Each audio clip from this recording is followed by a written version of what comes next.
my scrappy friends. I have a fun layout for you today, and this is going to be the start of another new series that I'm kind of going to be doing some layouts on my channel for. But to start off, I'm just letting you know that I am using my click kits for the July kit, so that's the Carpe Diem kit. And I'm also using that sketch that you've seen at the beginning. So right now I'm just working on some mixed media because this layout is going to be in a series that I am going to be working on periodically that is using old family photos and my thought process is to take old family photos and scrap them in a little bit of a newer way. So not so that they look so vintagey, but that they look a little bit more modern, but also to tell my family's stories in a way that I want to be able to see them in my album. Not that I don't like the vintage stuff, and that is totally cool and awesome, but I really think that for my albums, I want this to be able to kind of be cohesive because I probably will just end up, for at least now, sticking them in with my other layouts. So I do kind of want them to match more of the style that I scrap and not have it be odd and look not like my other stuff. So that is my thought process when I go about doing this. I mean, when you're talking about family history and scrapping old photos, I mean, really, it's all on how you feel comfortable scrapping that kind of stuff. I mean, I think there's tons of ways that you can probably do it. I'm sure that there's probably a whole plethora of different people who would tell you different things, and I think that really it's all about personal style and it's all about what you want to see in your own album. So first you've seen me use gelatos, and I did use clear gesso on this first because I'm using white cardstock, and this cardstock right now is 8.5 by 11. I'm going to do these, I think, an 8.5 by 11 ish size. I'm not sure if all of them will be this way because I also have another page that I worked on a while ago of my grandmother, and that one was 12 by 12. So I might mix it up. Really, to me, it's not that big of a deal if the sizes are a little bit different. But I used that gelato, and then I used some watercolor and just did some plus signs. That is something that is a little bit more modern, right? And that's kind of in right now, the pluses. So I thought that that would look really cool. And I used green because the picture is going to be of cows. And so I thought the green would work well with that. Even though my pictures are black and white, I thought that that would help bring some color in what you would see normally in the photo. I don't know how to edit a photo and re-add a color to a photo that is already like black and white. So these original photos were black and white, and I just have a copy of them. So probably a lot of the photos that I'm going to be using in the series will be a copy of a photo. So it's not going to be the greatest photos because a lot of them were given to me via social media type ways.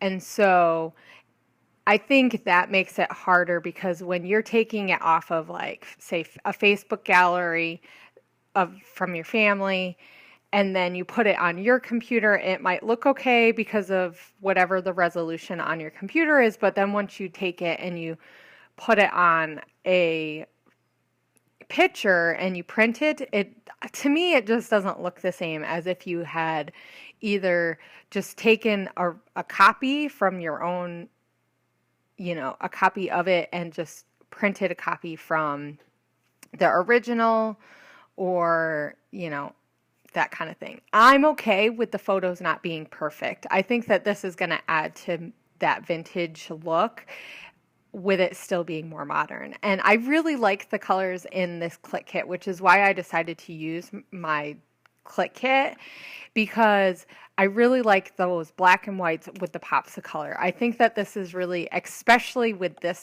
these photos here, I think it's really gonna add to the layout and make it seem fun and hip, but also tell the stories that I want to tell.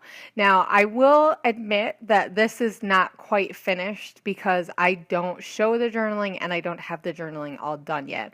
A lot of that is these are family photos in which my family doesn't even know like what year these photos were taken.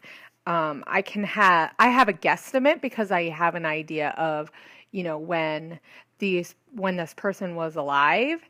So, and I can guesstimate a time period. So I want to make sure that I take the time after to write down, when that person was alive, when I think maybe these photos were. But really, in all reality, it's not about exactly when these photos are. And I think that this is something that I've been thinking about of how I wanted to do this kind of album or do these kind of pages is how do I want to make these pages? Do I want it to just be about the facts or do I want it to be about the stories? And for me, I really want this to be about the stories, which is why I picked these two photos first. This is a picture of my great-grandmother's brother. And my family grew up this part of the family grew up in upstate New York. And at that time, a lot of people were farmers. That area is known for farming, and that area in particular is known for having cows. So I grew up with seeing lots of cows for milking, and it's not the same as like when I went down south-ish to like Texas and you see these really big cow farms. The cow farms in the area that I grew up are definitely more lower scaled, probably because people didn't have as much money. And so the cows that people had were a little bit more manageable, and each family had their own farm where, I mean, I know that's like that in Texas too, but down in Texas, they did it more for like the meat aspect and maybe not so much the milk. And when you're milking cows, and especially in this time period, they probably were doing a lot more milking by hand than with machines. And so when you're milking them by hand, you have to have an amount of cows that is going to be a reasonable amount, or you have to have a ton of people working on your farm. And I know that my family was didn't have a ton of money. So I know that they couldn't afford to hire tons of people. So a lot of the family members would all work on one farm together. But I just love this photo of my like 3 times great uncle, I guess is maybe what I would call him. And how the fact that in our family photos, there's a photo with him with his cow. And to me, that just brought to mind the fact that he must have really, really loved working with his cows to even imagine taking a photo. Because back then, you didn't just take photos whenever. It was kind of, more of a special thing that you were going to take a photo. And so the fact that he took a photo with his cows says to me that he loved working with his cows, says that he loved what he did. And to me, that was the kind of story, and that's the kind of thing that I would like to portray in my journaling, is just how much, farming and how much the love of what you're doing is transcended in my family history. And those are the kinds of things that I want to remember and that I want my kids to remember. I mean, the fact that my family, with like a lot of people's families, they weren't rich. They didn't do, amazing things as far as like, be an author or an actor or something. But just because that didn't happen didn't mean what they did on a daily basis didn't mean anything. And I think that that's the kind of thing to remember. So obviously I was talking a lot about other stuff besides what I'm actually doing, but I just picked out some papers. I was trying to use the sketch a little bit more literally just because with an album like this, I don't think really I didn't feel like I needed to go outside of what the sketch was. And obviously the sketch was made for more of a 12 by 12 layout. So it's a little bit more condensed doing it in 8.5 by 11, but I really liked the way that this looked. And so now I'm just thinking about the title and what I want to do for the title. And I really want to make the title be like a statement. As far as like, I really want it to mean more of what my journaling is going to consist of. And so I chose to have the title be Until the Cows Come Home. And I just thought that was kind of like a fun play on words, and that when I go into my journaling, and I'm probably going to just end up doing my journaling on like a piece of cardstock, or I might even type it and print it out and put it on the back. I'm pretty sure that's what I'm going to do, just so that I can really say everything that I want to say and it be a lot more illegible, even though it would be nice to have it handwritten. I think that in the end, like when my family reads it and my kids read it, that it'll mean more. But that's just coming from like the historian part of me. I love to see, when I'm looking through old documents, I love to see someone's handwriting. I think that's really, really fun. It's really fun to see how handwriting has changed over the years. So I'm not really sure exactly, which is why I say that this isn't quite done. But I did do the paper piecing part. And so the next step will be doing the historian type of part. And like I said, I really don't want it to be all about the facts. So I'm not just going to, I will mention when he was alive, but to me, it's not really as important of, okay, this is who this is, and this is when they were born, and this is when they died. That's kind of like boring, dry stuff. And I really want it to be about the stories, and I want it to be fun, and to say, hey, look, this is what our family loved. This is what our family did. This is the fun stories. And I know my family has tons of stories, just like every family has tons of stories of things that has happened, good or bad. So I think that is what makes history feel a lot more relevant to us, is if we can put it in story form. And being a scrapbooker makes it a lot easier, I think, hopefully, maybe, than not being. So I'm just looking through. I knew I wanted something maybe like up at the top or somewhere else to have another little cluster. And I really liked that wood piece that says, not all who wander are lost. That kind of made me think of the cows, because cows, when they're grazing, they just kind of wander around and they're not generally necessarily lost. So I thought that kind of went along.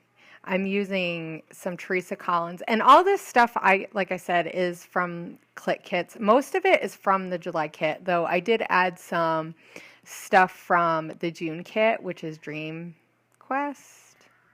It's from the Journey collection, the Crepe Paper Journey. So, and this stuff is Chickenity, just in case anybody's wondering. So I'm going to be blogging about this too. So if you guys like blogs, you can always go and check that out.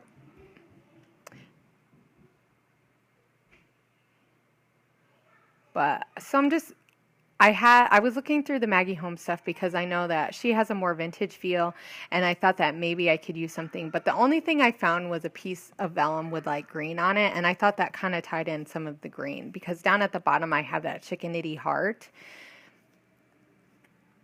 So that is green. So I thought that kind of brought some of the green color up at the top. And then I did put that sticker that says, life doesn't have to be perfect to be beautiful. And now I'm just trying to figure out if I want to do like maybe one more cluster, adding a little bit of enamel stuff. And I mostly use green, and then I use a little blue, and I use some white too. So I really, really love the way that this turned out. I think my layers could have been a little bit better, but in the end, I think, especially in this kind of case, it's more about getting these stories down and getting what I want my family to know about my family down, and not necessarily that it's perfect, which is, I think, why a sketch makes this a lot easier, because it kind of takes off the pressure of having to have a perfect layout instead of, what is really important, which is the stories. So here right now, I am just finishing up, and I'm going to use a little bit of acrylic paint and charcoal for my splatters. Sorry that my head is in the way. And then I am going to be done. So check out the close-ups of all the still photos of the different cluster areas. And I hope you guys enjoy this. Let me know in the comments if there's anything that you have any questions about, and you can always go to Click Kits and check out their supplies and stuff if you are interested in the products that I use. Have a great day, guys. I'll talk to you later. Bye.